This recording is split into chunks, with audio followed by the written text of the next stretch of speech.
अधुना अहं मुख्यातिथि महोदय विनिवेदयामि यत् ते स्वकीय आशीर्वचोभिः अस्मान् अनुगृह्णन्तु इति। आदरणीयाः मुख्यातिथि महोदय, ध्येयं सदा परिभवग्नमभीष्टदोहं तीर्थास्पदं शिवविरञ्चिनुतं शरण्यं भृत्यार्थियं प्रणतपालभवाब्धिपोतं वन्दे महापुरुषते चरणारविन्दम्। महतः प्रमोदस्य अयम् अवसरः यदस्माभिः संस्कृतदिवसमाश्रित्य एष कार्यक्रमः परिपाल्यते।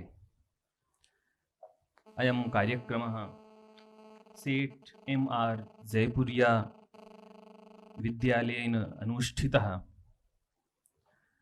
अस्य विद्यालयस्य विदुषी प्राचार्या श्रद्धेया श्रीमती प्रोमिनी चोपड़ा महोदया, अस्माकं संस्कृतविभागस्य सर्वेपि आचार्याः,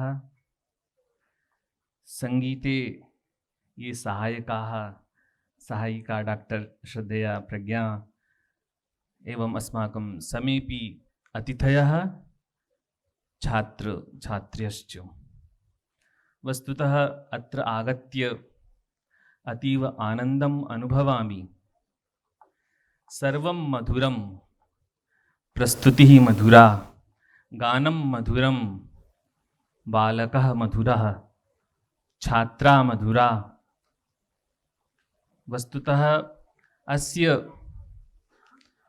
साकाररूपता अत्र मया दृश्यते। लघुबालकैः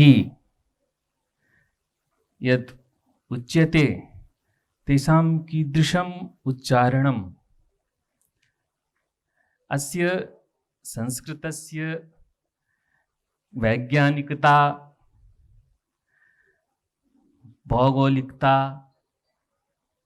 तत्तु अन्या वर्तते, परञ्च अत्र साक्षात् अस्माभिः अनुभूयते, दृश्यते। यदा बालकः संस्कृतं वदति तदा मनसि कीदृशः आनन्दो भवति।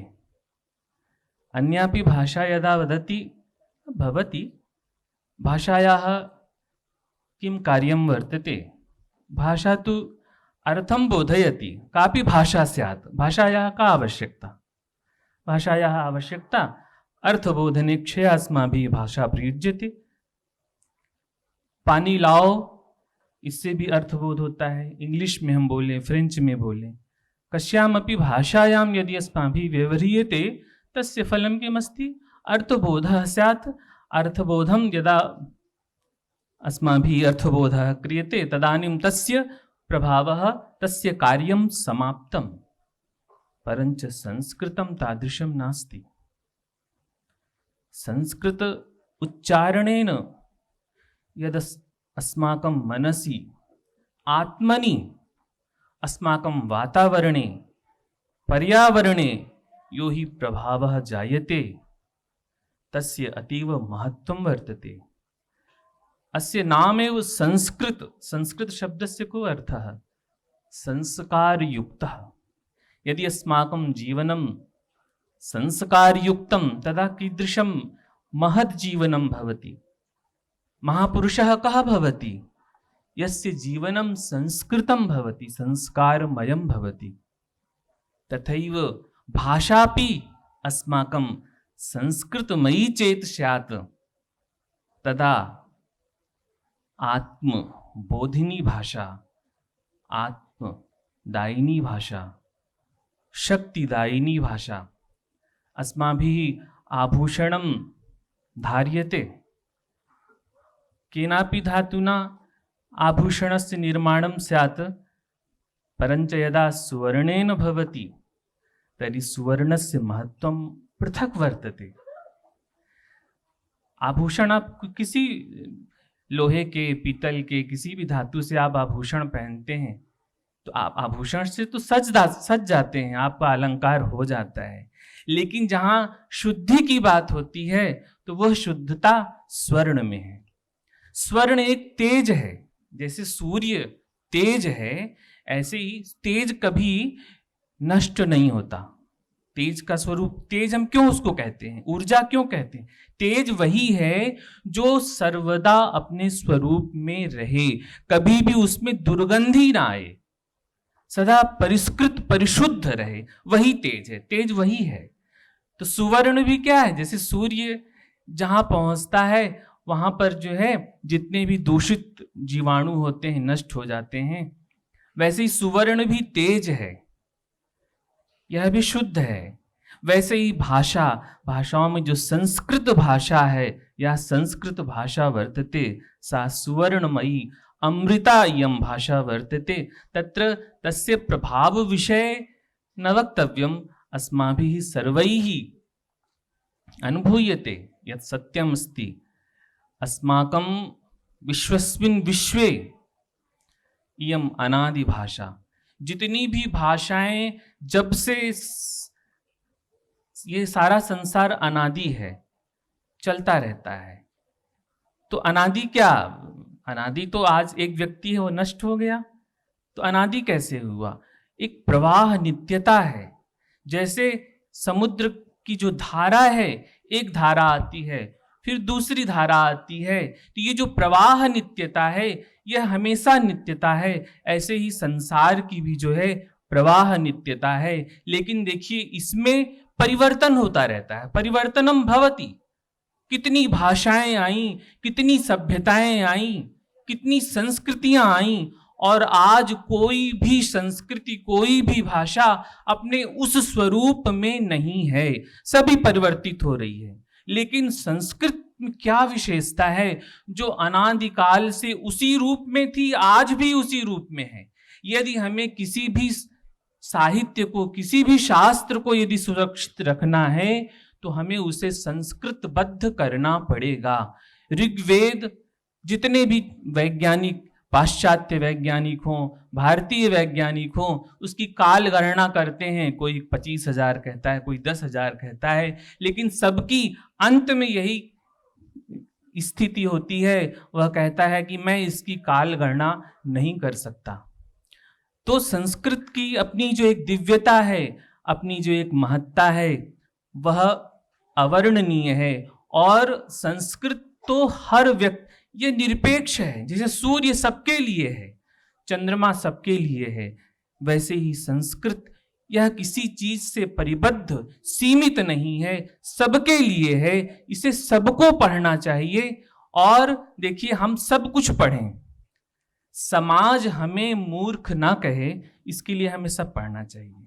लेकिन हम अपने आप में मूर्ख ना रहें, हमारे आत्म संस्कार, हमारी आत्म जड़ता ना रहे, इसके लिए प्रत्येक व्यक्ति को अपने संस्कार के लिए, अपनी आत्म उन्नति के लिए, अपने आत्म ज्ञान के लिए हमें संस्कृत पढ़ना चाहिए।